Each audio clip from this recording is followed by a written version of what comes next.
शारदा एक कोठी में काम करती थी। कोठी की मालकिन नंदिनी बहुत ही अकड़ू थी। उसे अपने पैसे पर बहुत घमंड था। नंदिनी अपने घर के किसी भी नौकर से कभी भी ढंग से बात नहीं करती थी। नंदिनी की बेटी स्वाति 5th क्लास में थी। उधर शारदा की बेटी शालू भी 5th क्लास में थी। कभी कभी शालू के स्कूल की छुट्टी होती थी तो वो शारदा के साथ काम पर आ जाती थी। शालू, तू यहाँ बैठकर पढ़ाई कर, तब तक मैं मालकिन के घर के सारे काम निपटा लेती हूँ। ठीक है मम्मी। क्या हुआ शारदा, आज तू फिर शालू को अपने साथ ले आई? वो भाभी जी, इसके पापा गांव गए हुए हैं, घर पर बिल्कुल अकेली किसके पास छोड़ती, इसलिए साथ ले आई। ये तंग नहीं करेगी, वैसे भी इसकी परीक्षाएं शुरू हो गई हैं तो पढ़ाई कर रही है। पढ़ लिख कर कौन सा इसने कलेक्टर बनना है? तुम्हारे में तो वैसे भी 5वीं 6ठी पढ़कर शादी कर देते हैं। नहीं आंटी, मैं पढ़ लिख कर बहुत बड़ी इंजीनियर बनूंगी। मैंने मम्मी पापा को बोला है कि मुझे खूब पढ़ाई करनी है। बेटा, तुम्हारी माँ गरीब है, वो तुम्हें इंजीनियर नहीं बना सकती। ये सब सपने देखना छोड़ दो। और वैसे भी तुम लोग इंग्लिश मीडियम में तो पढ़ते नहीं हो, मामूली छोटे से स्कूल में पढ़ते हो, वो भी हिंदी मीडियम, तो उसके बलबूते तो तुम इंजीनियर बन ही नहीं सकती। शारदा, बच्चों को वही सपने दिखाया करो जिन्हें तुम पूरा कर सकते हो। बेकार में ही तुम शालू के दिमाग में बड़ी इंजीनियर बनने का सपना सजा रही हो, जबकि तुम जानती हो कि तुम एक गरीब माँ हो। शालू का मन उदास हो गया। जब वो शारदा के साथ घर जा रही थी तब उसने उससे पूछा, मम्मी, गरीब क्या होता है? और आंटी हमें गरीब क्यों कहती हैं? क्या गरीब इंजीनियर नहीं बन सकते मम्मी? क्या मैं बेकार ही सोच रही हूँ कि मैं इंजीनियर बनूंगी? इतना मत सोच बेटा, अगर तेरी किस्मत में इंजीनियर बनना लिखा है तो तू जरूर बनेगी। पर इतना याद रखना शालू बेटा, किसी के भी कहने से अपने लक्ष्य को मत छोड़ना। अगर तुमने मन में ठान लिया है कि तुम इंजीनियर बनोगी तो तुम जरूर बनोगी। अच्छा चल, मैं तुझे हलवाई की दुकान से लड्डू खरीद कर देती हूँ। तुझे लड्डू अच्छे लगते हैं ना? ठीक है मम्मी, आप मुझे 1 नहीं 2 लड्डू लेकर देना। शारदा शालू को इस तरह से समझाती है कि उसके दिल में कोई बात न रह जाए और वो अपने जीवन के लक्ष्य पर ही नजर रखे। एक दिन शारदा जब काम पर पहुंची तो उसने देखा कि नंदिनी अपने मोबाइल फोन पर बातों में लगी हुई है। वहीं स्वाति अपने कमरे में मोबाइल पर गेम खेल रही है। तभी नंदिनी स्वाति को ड्राइंग रूम से आवाज लगाती है, स्वाति, कितनी देर और गेम खेलोगी? चलो पढ़ लो, पता है ना तुम्हारे कल से एग्जाम शुरू हैं। मॉम, बस थोड़ी देर और खेलने दो ना, अभी मैं बहुत बढ़िया गेम खेल रही हूँ। मैं पढ़ लूंगी मॉम, मुझे सब कुछ आता है। स्वाति बिटिया, कमरे में झाड़ू लगा लूं? नहीं आंटी, अभी मैं गेम खेल रही हूँ, आज मेरी छुट्टी है स्कूल की, अभी आप रहने दो, थोड़ी देर बाद लगा लेना। स्वाति बिटिया, बुरा ना मानो तो एक बात कहूँ, बच्चों का इतनी देर मोबाइल फोन चलाना अच्छी बात नहीं है। आपकी परीक्षाएं भी तो कल से शुरू होने वाली है, आपकी मम्मी बता रही है। शारदा भी स्वाति को बड़े होने के नाते समझाई रही थी कि अचानक नंदिनी ने आकर सारी बातें सुन ली। शारदा, ये क्या तमीज है मेरी बेटी से बात करने की? तुम्हें यह हक किसने दिया? अपनी हद में रहो, तुम एक नौकरानी हो समझी। और मेरी बिटिया तुम्हारी बेटी की तरह नहीं है जो थोड़ी बहुत पढ़ाई कर ले।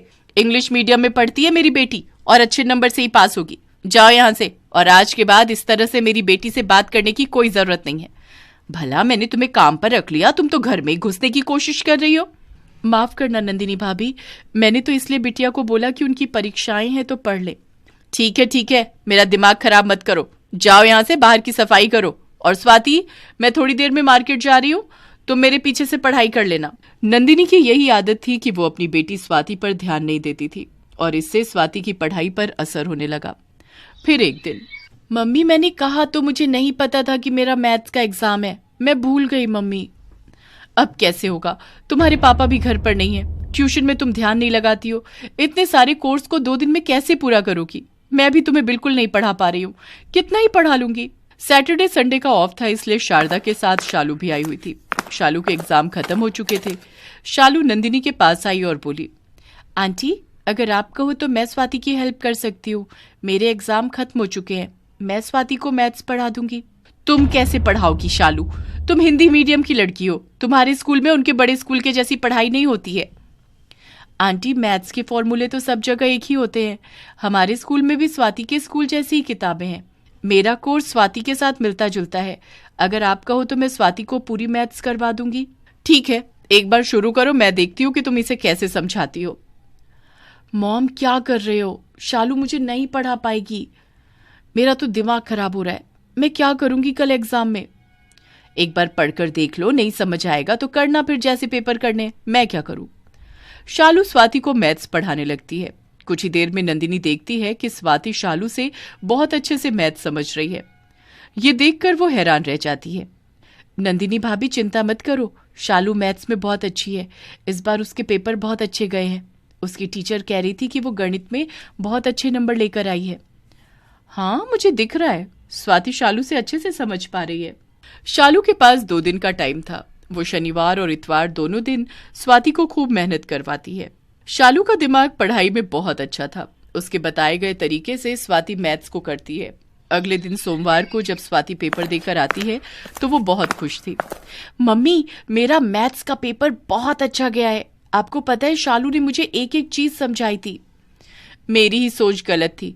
मैंने हमेशा शारदा को गरीब कहकर उसका कितना अपमान किया, पर आज देखो उसकी बेटी कितनी समझदारी से स्वाति को पढ़ा रही थी। मुझे शारदा से माफी मांगनी होगी। कुछ समय बाद स्वाति का रिजल्ट आ जाता है। स्वाति के मैथ्स में बहुत अच्छे नंबर आए थे। नंदिनी जानती थी कि स्वाति के अच्छे मार्क्स लाने में सबसे बड़ा हाथ शालू का है।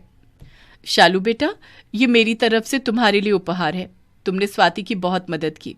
ये लो तुम्हारे लिए लैपटॉप। तुम्हें इसकी बहुत जरूरत होती है ना, और तुम्हें इंजीनियर भी बनना है। ये तुम्हारे बहुत काम आएगा। Thank you aunty, thank you so much. Shalu के चेहरे पर जो मुस्कान थी उसका कोई मोल नहीं था। नंदिनी जानती थी कि शालू ने जो स्वाति के लिए किया वो भी काबिले तारीफ था। नंदिनी पैसे वाली थी। वो एक गरीब माँ की बच्ची का भविष्य बनाने में मदद कर सकती थी।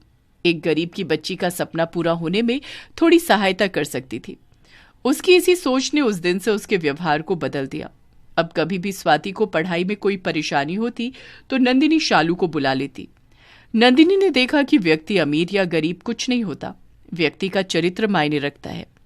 अच्छी संगत में रहने से बच्चे अच्छी सीख ही लेते हैं।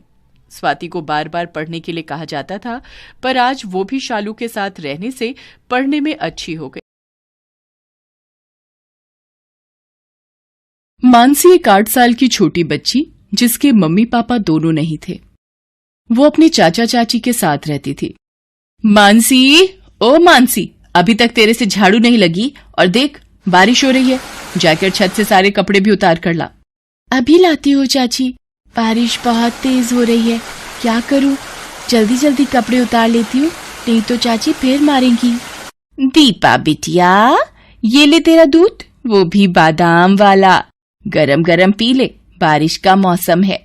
चाची, कपड़े उतार कर रख दिए हैं, मुझे भूख लगी है, कुछ खा लूं? पहले बाजार जाकर ये सामान लाला की दुकान से लेकर आ, फिर कुछ खाना। चाची, बारिश बहुत तेज हो रही है, कुछ देर बाद चली जाऊं? बारिश इतनी तेज भी नहीं है जो तू बह जाएगी। चुपचाप लेकर आ सामान। मानसी तेज बारिश में सामान खरीदने चली जाती है और बुरी तरह भीग जाती है। ये क्या, पूरी चीनी बारिश में भिगो दी? अब तू नहीं बचेगी मेरे हाथों से। सुधा मानसी को थप्पड़ पर थप्पड़ मार रही थी। आंखों की अंधी, तुझे दिखाई नहीं दिया क्या चीनी भीग गई है? आज तुझे खाने को कुछ नहीं मिलेगा, रह भूखी। अरे अरे सुधा, इतना क्यों मार रही हो? पागल हो क्या? छोड़ो इसे, चीनी ही तो भीगी है, और आ जाएगी। तुम चुप रहो, पैसे पेड़ पर नहीं लटक रहे जो ये चीजों का नुकसान कर देती है। चल बाहर बारिश में भीग, यही तेरी सजा है।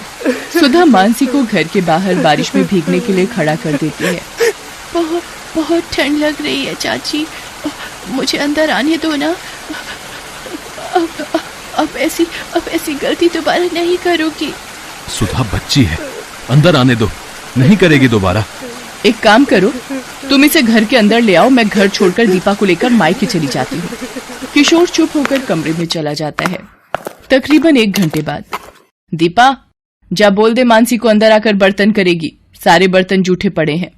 मानसी, मम्मी बोल रही है अंदर आकर बर्तन धो ले।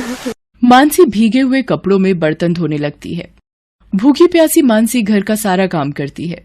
सुधा मानसी पर बहुत अत्याचार करती थी।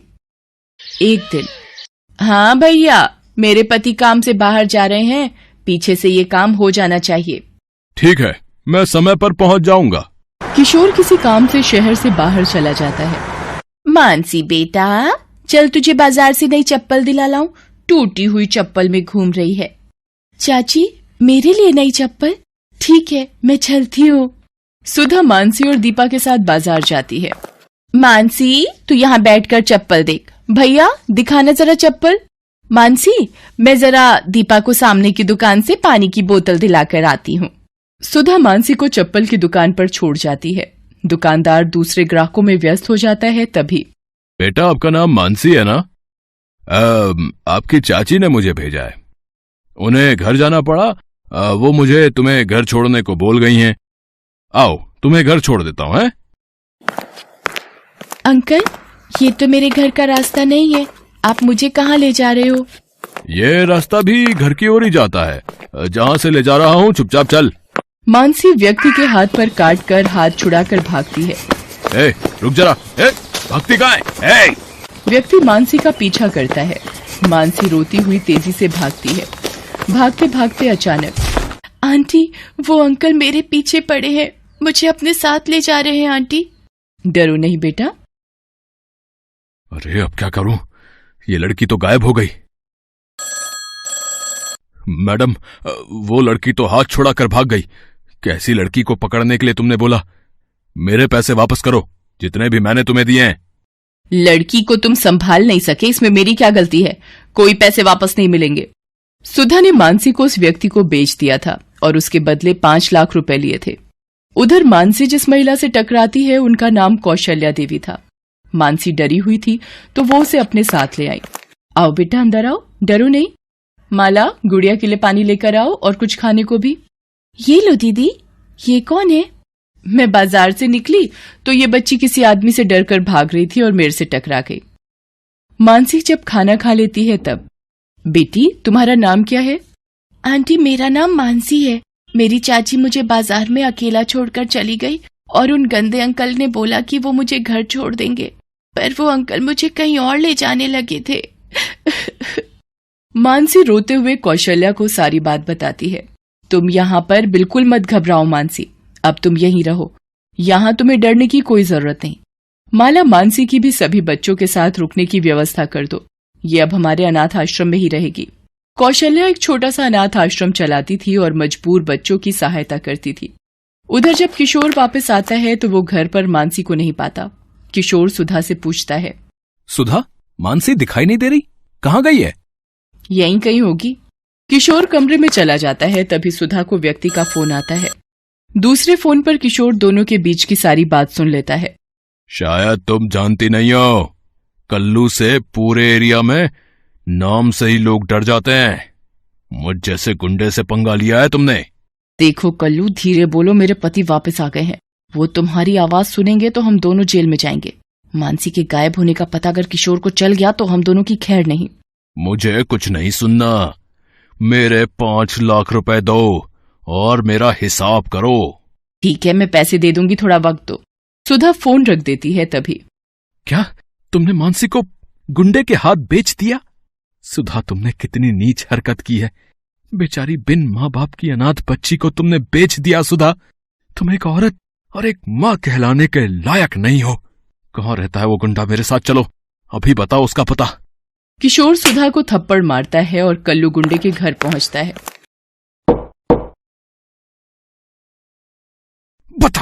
बता मेरी भतीजी मानसी कहाँ है? बता वरना मैं तेरा खून पी जाऊंगा। बता। ये ले। मुझे मत मारो, मुझे नहीं पता तुम्हारी भतीजी कहाँ है। तू ऐसे नहीं मानेगा, पुलिस के सामने सब जुबान खुल जाएगी तेरी। ये ले। किशोर पुलिस को फोन करता है और वो आकर कल्लू से सारी बात पूछते हैं। किशोर जी, हमारे पास एक अनाथ आश्रम की तरफ से एक बच्ची के मिलने की खबर आई हुई है। एक बार वहां चलकर देख लेते हैं। कल्लू को अरेस्ट कर लो रे। नमस्ते कौशल्या देवी जी, वो आपने जो बच्ची के मिलने की खबर दी थी।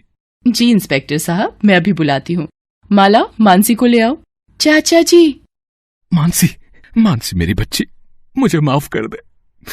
तेरी ये हालत मेरी वजह से हुई है। आपको पता भी है मानसी को इन्होंने एक गुंडे के हाथ बेच दिया। आपने एक माँ होकर मासूम बच्ची को किसी गलत हाथ में सिर्फ पैसों के लिए बेच दिया, सिर्फ इसलिए क्योंकि मानसी अनाथ है, इसके माता पिता नहीं है। इंस्पेक्टर साहब, आप सुधा को गिरफ्तार कर लीजिए। किशोर, मुझे माफ कर दो, मेरे से गलती हो गई। चाचा जी, चाची जी को जेल मत भेजो, इन्हें माफ कर दो चाचा जी। देखो सुधा, अपनी आंखें खोल कर देखो, ये बच्ची अभी भी तुम्हारे बारे में सोच रही है। कौशल्या जी, अगर आज आप ना होती तो मानसी का क्या होता। कौशल्या जी, आपका बहुत बहुत धन्यवाद। किशोर जी, अनाथ बच्चों की सहायता के लिए मैं सदा तैयार हूँ। इसलिए ही इस अनाथ आश्रम में हर मजबूर बच्चे को सहायता मिलती है। मानसी बिटिया, अपने चाचा के साथ घर जाओ। किशोर जी, मानसी आपकी जिम्मेदारी है, इसका ध्यान रखिएगा। मानसी, मुझे माफ कर दो बिटिया, मैं अब कभी तुम्हें माँ की कमी महसूस नहीं होने दूंगी। मानसी खुशी खुशी अपने चाचा चाची के साथ घर चली जाती है। कौशल्या देवी की वजह से आज मानसी सही सलामत अपने घर वापस पहुंच गई थी। Best buddies. Hello friends, thanks for watching this video.